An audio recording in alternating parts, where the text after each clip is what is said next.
One of the most requested features I get when I ask what you guys want to see in Baldur's Gate 3 are new subclasses and or races, potentially as DLC after the game launches. But why as DLC, you ask? Well, it's because we know we get everything from the core rules of D&D. But D&D has multiple expansions, including new subclasses and races, like the popular Aasimar, Goliath and Genasi. So the big question is, could Baldur's Gate 3 receive DLCs or expansions post-launch? And yes, I know, it's ridiculous to talk about DLC when the game isn't even out yet, since it's still in early access. But it's one of the most discussed topics in the community, and we have to do something while waiting for patch 9, right? Oh, and in case you missed it, we'll get more news about patch 9 in December, including a new panel from Hell. Anyway, to answer the question if it's likely Baldur's Gate 3 will receive any DLC, we could take a look at previous titles from Larian Studios. Well, let's start with the Divinity Original Sin series. Both games did receive an enhanced or definitive edition, and it's a re-release with improved features and also releasing it for consoles. But besides that, Original Sin 1 didn't receive any DLC post-launch.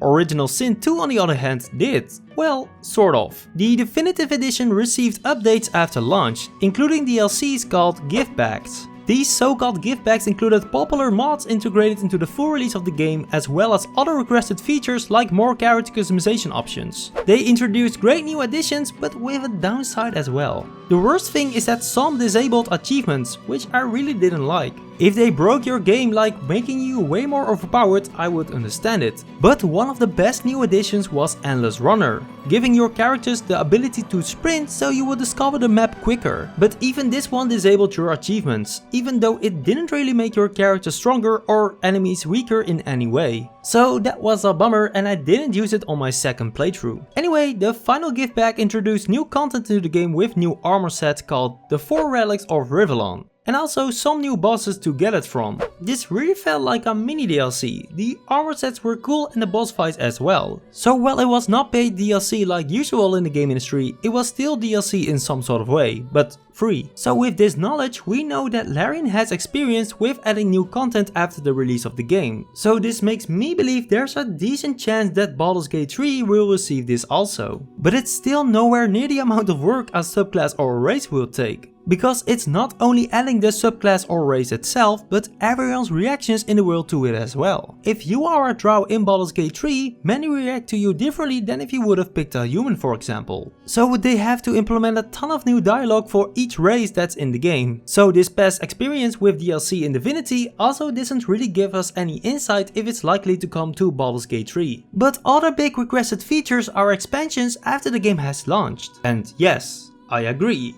It's dumb to talk about such big things while the game isn't even out yet. But it's a big discussion in the community, and I think it could be fun to speculate for the future of the game. So yeah, here we go again. So as I said before, many requests I also see are for potential expansions for new adventures, but with a higher level cap after launch. Because we know the level cap won't be level 20, but it will still be higher than 10.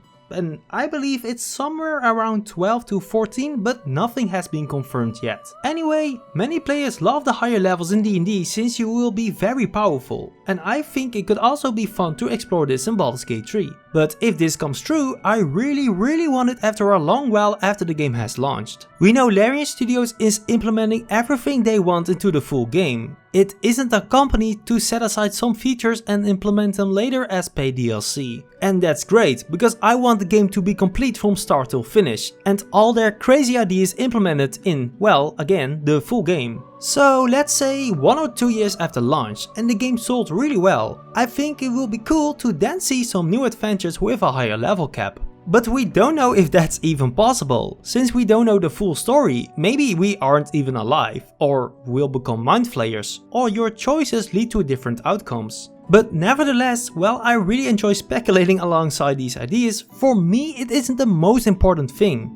I believe Baldur's Gate 3 has more than enough subclasses and races to satisfy you for a playthrough that really fits your taste and playstyle, if not multiple. I mean, your experience in early access may be so different than mine. Also because of the many different choices that lead to many different outcomes. I know I will be doing a good playthrough solo and an evil one in co-op with friends. And I know for sure my experience in these two will be totally different. For me, it's not about how many different playable options there are, it's the journey that counts. And don't get me wrong, because I would still definitely love to playtest as a Hexblade Warlock, but I'm already more than happy to play as a Fiend Warlock. So while I will definitely buy any DLC that will release after launch, it's not necessary for me by any means. I just can't wait for the full release of the game and to enjoy my first playthrough to the fullest. And after that, multiple more to discover all the different options out there. But I would certainly appreciate more quality of life features similar to Divinity Original Sin 2 as free DLC, because more character customization options are always appreciated. More armor sets and bosses will be really cool as well, and the option to move faster around the map will be great for our second playthrough. So if Larian Studios will implement cool and creative mods after launch just like those two, that's something I would really look forward to.